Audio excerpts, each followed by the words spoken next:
থেকে আজকে এখানে উপস্থিত আছেন আমাদের উপজেলা পর্যায়ের বিভিন্ন পর্যায়ের কর্মকর্তাবৃন্দ, বেসরকারি বিভিন্ন প্রতিষ্ঠানের কর্মকর্তাবৃন্দ, সাংবাদিকবৃন্দ আমাদের মাঝে উপস্থিত আছেন। এই কুলাউড়া শাখার বিএনপি শাখার সম্মানিত আহ্বায়ক জনাব রেদওয়ান খান, এছাড়াও উপস্থিত আছেন বিভিন্ন সাংস্কৃতিক সামাজিক সংগঠনের সদস্যবৃন্দ, উপস্থিত আছেন অভিভাবকবৃন্দ, শিক্ষার্থীবৃন্দ। সবাইকে আমি নতুন বছরের শুভেচ্ছা জানাচ্ছি। আমাদের আজকে উপজেলা প্রশাসনের আয়োজনে এখন শিশু একাডেমির উদ্যোগে সাংস্কৃতিক অনুষ্ঠান হচ্ছে।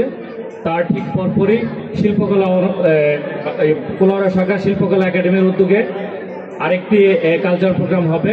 আমরা এই তীব্র গরমের মাঝে সবাইকে ধৈর্য ধরে এখানে অনুষ্ঠান উপভোগ করার জন্য বিনীত আহ্বান জানাচ্ছি এবং নতুন বছর আমরা একটা বৈষম্যমুক্ত বাংলাদেশ চাই।